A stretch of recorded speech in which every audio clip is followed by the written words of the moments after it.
Hi viewers, welcome to our channel current affairs with Shailaja. ఇప్పుడు మనం 9th ఫిబ్రవరి current affairs చూసుకుందాం. 9th ఫిబ్రవరి రోజు first news వచ్చేసి మనకి 38th నేషనల్ గేమ్స్ ఉత్తరాఖండ్లో జరగడం మనకు తెలిసిందే. తాజాగా మన తెలంగాణకి మరో మెడల్ వచ్చిందంట, అది ఎవరికో చూసుకుందాం. 38th నేషనల్ గేమ్స్లో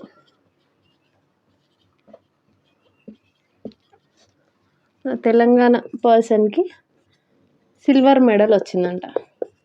సిల్వర్ మెడల్ పర్సన్ నేమ్ ఏంటి, ఏ విభాగంలో వచ్చింది? తన నేమ్ వచ్చేసి నిత్య. లక్ష్య అథ్లెట్ నిత్యకి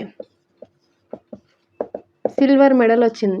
దేంట్లో? రన్నింగ్, 100 మీటర్స్ రన్నింగ్లో 100 మీటర్స్ రన్నింగ్లో గోల్డ్ మెడల్ రావడం జరిగింది. తను ఎంత టైంలో అంటే 11.7 సెకండ్స్లో కంప్లీట్ చేసిందంట. 11.79 సెకండ్స్లో 100 మీటర్స్ రన్నింగ్లో తనకి సిల్వర్ మెడల్ రావడం జరిగింది. ఎక్కడ అంటే 38th నేషనల్ గేమ్స్ ఎక్కడ నిర్వహించారంటే ఉత్తరాఖండ్. మరి ఇవి ఎప్పుడు స్టార్ట్ అయ్యాయంటే జనవరి 28 టు Feb 14 వరకు జరుగుతాయి. 38th నేషనల్ గేమ్స్లో మన తెలంగాణ పర్సన్కి నిత్యకి సిల్వర్ మెడల్ రావడం జరిగింది. ఏ విభాగంలో అంటే రన్నింగ్. టైమింగ్ వచ్చేసి 11.79 seconds. And our next news is ఒక న్యూ ఏఐని కనిపెట్టారు. ఎవరు ఫైండ్ చేశారు?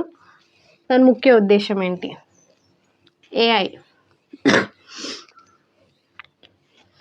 ఏఐ నేమ్ వచ్చేసి మ్యూల్ హంటర్.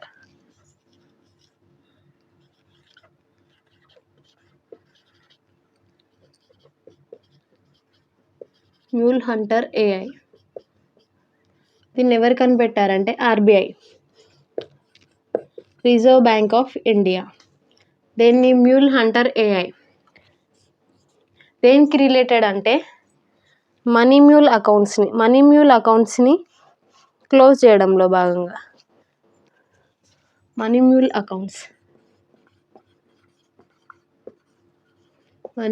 అకౌంట్స్ని పసిగట్టడం. ఈ మనీ మ్యూల్ అకౌంట్ అంటే ఏంటంటే ఎవరైనా పర్సన్ ఇల్లీగల్ మనీ వేరే ఒక పర్సన్ అకౌంట్ యూజ్ చేసుకొని లీగల్ మనీగా తీసుకునే ప్రాసెస్ని మనీ మ్యూల్ అకౌంట్స్ అంటారు. ఇల్లీగల్ మనీని లీగల్గా మార్చేస్తుంది అనమాట. ఈ మనీ మ్యూల్ అకౌంట్స్ని పసిగట్టి వాటిని రెడ్ ఫ్లాగ్గా డిక్లేర్ చేస్తుంది. రెడ్ ఫ్లాగ్ కిందికి డిక్లేర్ చేస్తుంది. ఈ రెడ్ ఫ్లాగ్ కిందికి వచ్చిన అకౌంట్స్ ఏమైతే సీజ్ అవ్వడం జరుగుతుంది. సీజ్ అవుతాయి అకౌంట్స్, మనీ మ్యూల్ అకౌంట్స్. దాని నేమ్ ఏఐ నేమ్ వచ్చేసి మనీ మ్యూల్ హంటర్ ఏఐ.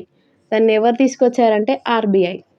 దేనికోసం అంటే ఇల్లీగల్ మనీ నేరాలు, బ్యాంక్లో జరిగే నేరాలు, ఇల్లీగల్ అమౌంట్ని లీగల్గా చేస్తూ తీసుకుంటారుగా పర్సన్స్, దాన్ని అరికట్టడానికి ఈ ఏఐని అయితే తీసుకురావడం జరిగింది.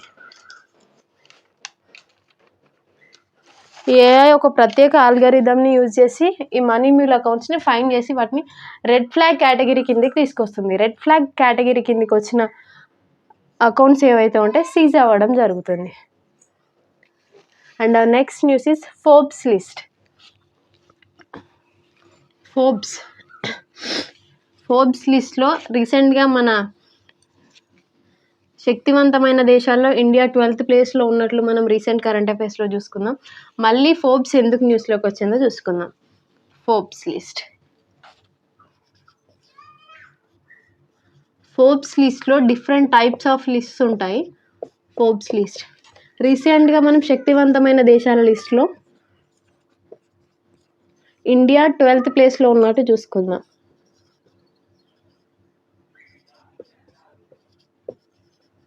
దేశాల లిస్ట్లో ఇండియా వచ్చేసి టాప్ 12th ప్లేస్లో ఉన్నట్టు చూసుకున్నాం. మరి ఇప్పుడు వచ్చిన ఫోర్బ్స్ లిస్ట్ ఏంటంటే Forbes 30 under 30.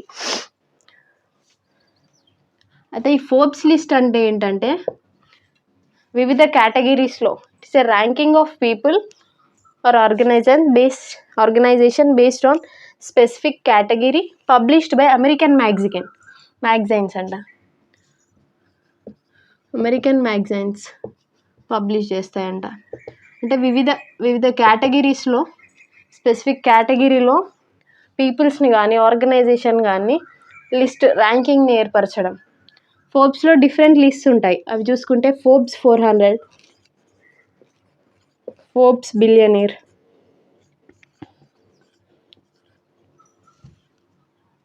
Forbes world billionaire,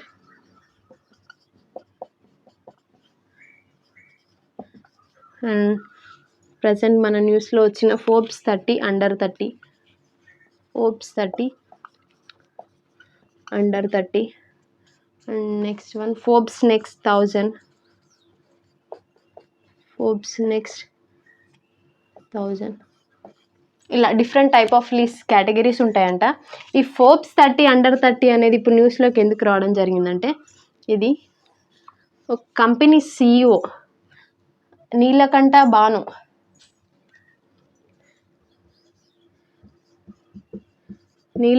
Bhanu అనే వ్యక్తి ఫోర్బ్స్ 30 అండర్ 30 లిస్ట్లో ప్లేస్ సంపాదించుకున్నాడంట.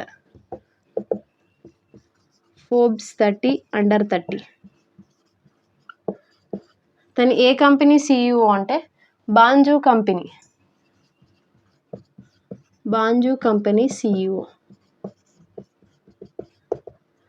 నీలకంఠ భాను అనే పర్సన్ ఫోర్బ్స్ 30 అండర్ 30 లిస్ట్లో ప్లేస్ సంపాదించుకోవడం జరిగింది. తను ఏ కంపెనీ CEO అంటే బాంజూ కంపెనీ CEO. ఈ నీలకంఠ భాను స్పెషాలిటీ ఏంటంటే, తను మ్యాథ్స్ అనేది స్టూడెంట్స్కి క్విక్గా అర్థమయ్యే మెథడ్లో ఎక్స్ప్లెయిన్ చేస్తారంట. నీలకంఠ భాను ఫోర్బ్స్ 30 అండర్ 30 అంటే ఈ లిస్ట్లో ఏజ్ అనేది 30, వాళ్ళ ఏజ్ 30 బిలో ఉంటుందంట. నీలకంఠ భాను ఫోర్బ్స్ 30 అండర్ 30 లిస్ట్లో తన ప్లేస్ సాధించుకోవడం జరిగింది. ఆ లిస్ట్లో 2022లో ఏషియన్ లిస్ట్లో కూడా తనకు ప్లేస్ దక్కడం జరిగింది. ఏషియన్ లిస్ట్ ఏ ఇయర్లో అంటే 2022. ఇప్పుడు వచ్చేసి ఫోర్బ్స్ 30 అండర్ 30 లిస్ట్లో ప్లేస్ సాధించుకోవడం జరిగింది. ఎవరు? నీలకంఠ భాను. ఏ కంపెనీ CEO అంటే Bhanzu company CEO.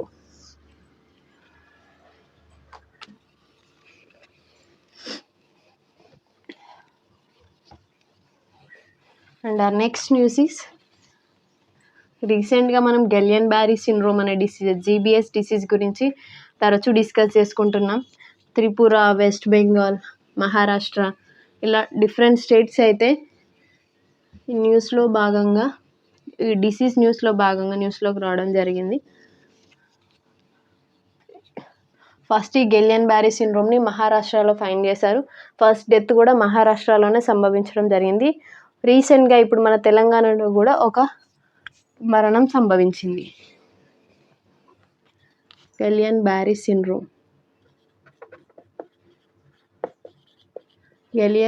Syndrome first ఎక్కడ ఫైండ్ చేశారంటే మహారాష్ట్ర.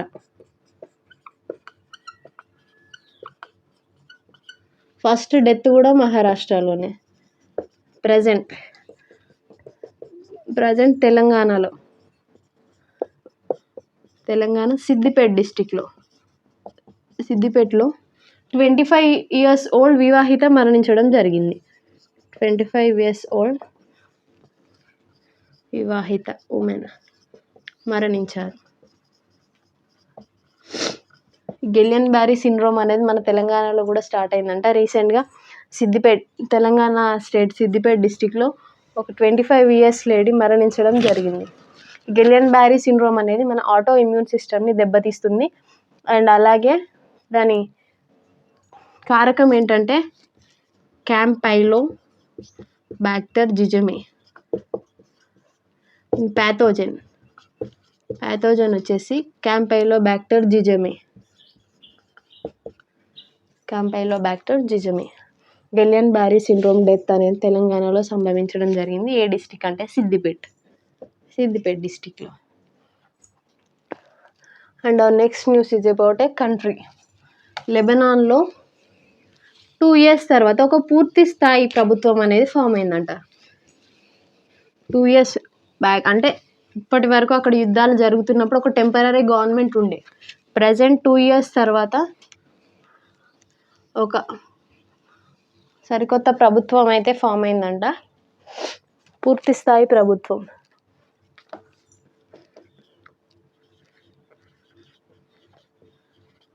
లెబనాన్లో పూర్తి స్థాయి ప్రభుత్వం ఫామ్ అయిందంట. ప్రభుత్వం ఏ కంట్రీలో? లెబనాన్. ఆఫ్టర్ 2 ఇయర్స్ తర్వాత ఫామ్ అయిందంట. ఈ 2 ఇయర్స్ గ్యాప్లో ఒక టెంపరరీ ప్రభుత్వం ఉండే, అప్పుడు యుద్ధాలు జరుగుతున్నాయంట లెబనాన్లో. ప్రజెంట్ పూర్తి స్థాయి ప్రభుత్వం ఫామ్ అయింది అని ఎవరు ప్రకటించారంటే prime minister Nawaf Salam. Country president వచ్చేసి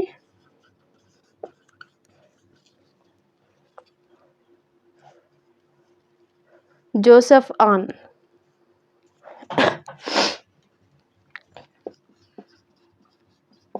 జోసెఫ్ ఆన్ 2 ఇయర్స్ తర్వాత లెబనాన్లో పూర్తి స్థాయి ప్రభుత్వం ఫామ్ అయిందని చెప్పేసి ఆ కంట్రీ ప్రెసిడెంట్ జోసెఫ్ ఆన్ గారు ప్రకటించడం జరిగింది. అండ్ ప్రైమ్ మినిస్టర్ క్యాబినెట్లో 24 మినిస్టర్స్తో ప్రమాణ స్వీకారం చేయించడం కూడా జరిగిందంట. లెబనాన్లో పూర్తి స్థాయి ప్రభుత్వం ఉన్నది, 2 ఇయర్స్ తర్వాత ఫామ్ అయింది. లెబనాన్ క్యాపిటల్ సిటీ ఏంటి, కరెన్సీ ఏంటో కూడా చూసుకుందాం. క్యాపిటల్ వచ్చేసి బ్యూరెట్. కరెన్సీ వచ్చి లెబనీస్ పౌండ్ అనేది ఆ కంట్రీ యొక్క కరెన్సీ అంట. ప్రజెంట్ లెబనాన్ ఎందుకు న్యూస్లోకి రావడం జరిగిందంటే ఒక పూర్తి స్థాయి ప్రభుత్వాన్ని ఫామ్ చేసుకుందంట అని ఎవరు ప్రకటించారు? President Joseph on. దాని ప్రైమ్ మినిస్టర్ వచ్చేసి, ఆ కంట్రీ ప్రైమ్ మినిస్టర్ వచ్చేసి నవాఫ్ సలాం. క్యాపిటల్ సిటీ వచ్చేసి burette and currency is Lebanese pound. And next news is about science and technology.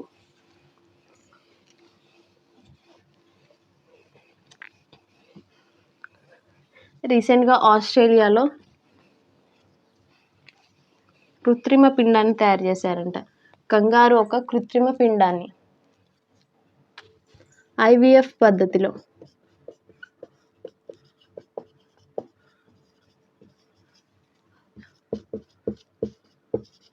కంగారు యొక్క కృత్రిమ పిండాన్ని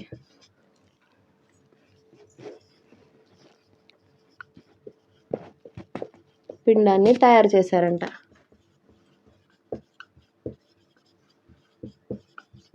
IVF యొక్క కృత్రిమ పిండాన్ని తయారు చేశారంట. ఎవరంటే ఆస్ట్రేలియా శాస్త్రవేత్తలు. ఆస్ట్రేలియా క్వీన్స్లాండ్ యూనివర్సిటీ శాస్త్రవేత్తలు. క్వీన్స్లాండ్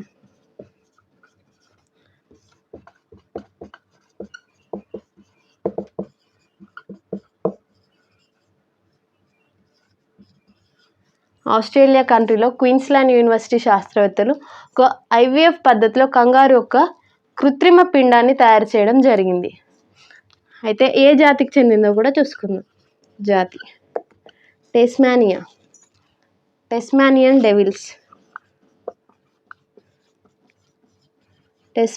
డెవిల్స్ అనే జాతి అంతరించిపోతుందంట. సో టెస్మానియన్ డెవిల్స్ అనే జాతి IVF పద్ధతిలో ఈ జాతికి చెందిన కంగారు పిండాన్ని అయితే తయారు చేయడం జరిగింది. ఎవరంటే ఆస్ట్రేలియా కంట్రీకి చెందిన క్వీన్స్లాండ్ యూనివర్సిటీ శాస్త్రవేత్తలు.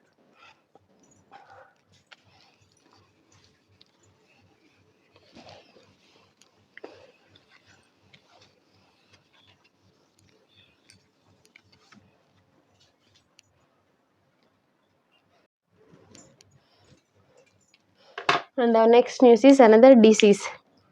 కోళ్ళకు సంబంధించిన డిసీజ్ గురించి చూసుకుందాం.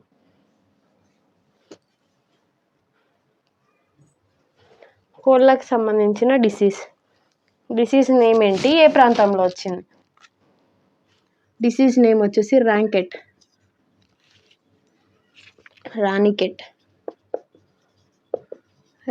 డిసీజ్. ఇది కోళ్ళకు సంభవించే డిసీజ్ అంట. ఈ డిసీజ్ వల్ల పౌల్ట్రీలో కోళ్ళు కుప్పలుగా చనిపోవడం జరిగింది. ఎక్కడ అంటే హర్యానాలో.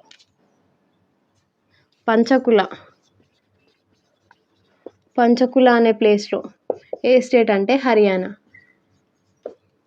డిసీజ్ నేమ్ ఏంటి, అది ఎక్కడ వచ్చింది? డిసీజ్ నేమ్ వచ్చేసి Ranikhet disease, Panchkula place, Haryana state. దీని కారకం ఏంటి?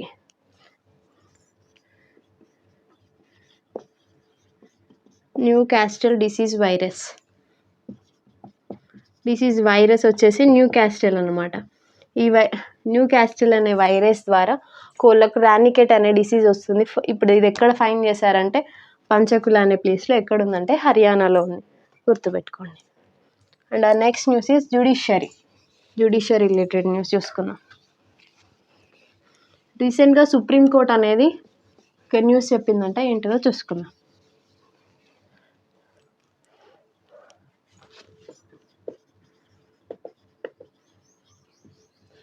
కేంద్రం నుంచి వచ్చిన బిల్లును గవర్నర్ తన అభిప్రాయాన్ని తెలపకుండా, రాష్ట్ర ప్రభుత్వానికి సమాచారం ఇవ్వకుండా తన దగ్గరే ఆపుకోవడం కరెక్ట్ కాదని చెప్పేసి సుప్రీంకోర్టు రీసెంట్గా వెల్లడించిందంట. కేంద్రం నుంచి వచ్చిన బిల్లును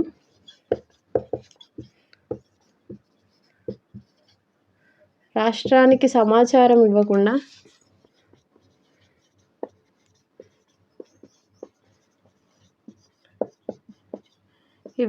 తొక్కి పెట్టడం కరెక్ట్ కాదని చెప్పేసి సుప్రీంకోర్టు రీసెంట్గా వెల్లడించింది.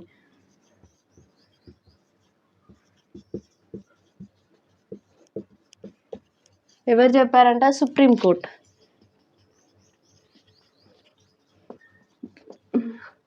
కేంద్రం నుంచి ఏదైనా బిల్ పాస్ అయితే, కేంద్రం నుంచి వచ్చిన బిల్ని రాష్ట్రానికి సమాచారం ఇవ్వకుండా గవర్నర్ తన దగ్గరే తొక్కి పెట్టుకోవడం కరెక్ట్ కాదని చెప్పేసి సుప్రీంకోర్టు తీర్పు ఇవ్వడం జరిగింది. గవర్నర్ తన దగ్గర తొక్కి పెట్టడం కరెక్ట్ కాదని చెప్పేసి సుప్రీంకోర్టు వెల్లడించింది. మరి ఇది ఎందుకు న్యూస్లోకి రావడం జరిగిందంటే, తమిళనాడులో జరుగుతున్న చీఫ్ మినిస్టర్ అండ్ గవర్నర్ ఇష్యూస్లో భాగంగా. తమిళనాడు చీఫ్ మినిస్టర్ వచ్చేసి ఎంకే స్టాలిన్ గారు అండ్ గవర్నర్ వచ్చేసి ఆర్ఎన్ రవి.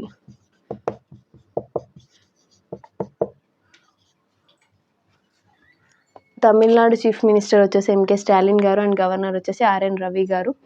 అక్కడ జరుగుతున్న చిన్న ఇష్యూస్లో భాగంగా సుప్రీంకోర్టులో కేసు దాఖలు అవ్వడం జరిగింది. ఆ కేసు తీర్పులో భాగంగా కేంద్రం నుంచి వచ్చిన బిల్లును రాష్ట్రానికి సమాచారం ఇవ్వకుండా గవర్నర్ తన దగ్గరనే తొక్కి పెట్టుకోవడం కరెక్ట్ కాదని చెప్పేసి సుప్రీంకోర్టు తీర్పు ఇవ్వడం జరిగిందంట. And our next news is nation wide campaign. ఒక ప్రచార కార్యక్రమం అయితే నిర్వహించారంట, అదేంటో చూసుకుందాం. Nation wide campaign.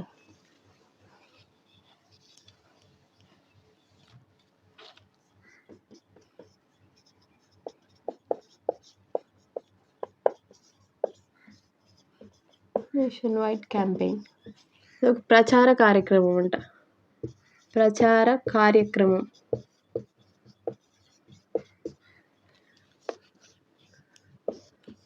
దేని గురించి అంటే శాతావారి, అంటే ఆయుర్వేదిక్ మెడిసినల్ రిలేటెడ్. శాతావారి ఇది ఒక ప్రచార కార్యక్రమాన్ని ఎవరు స్టార్ట్ చేశారంటే by ministry of Ayush.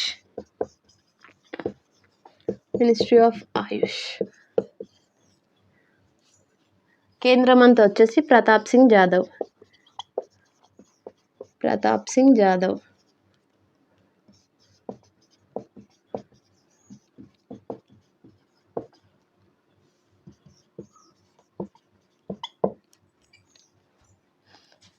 Nation wide campaign for better health.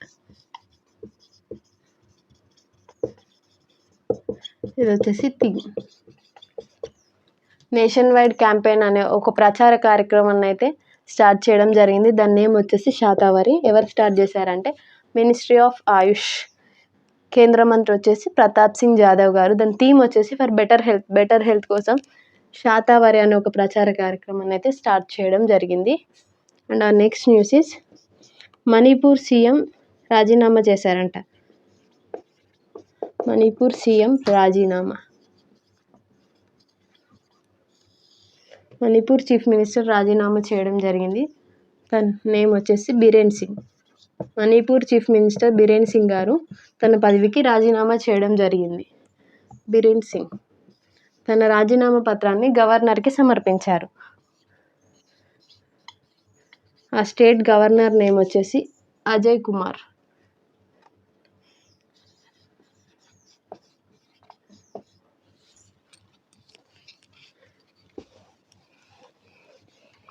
Manipur chief minister రాజీనామా చేయడం జరిగింది.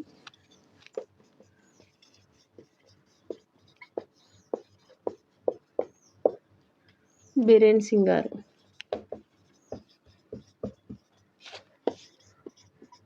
గవర్నర్ వచ్చేసి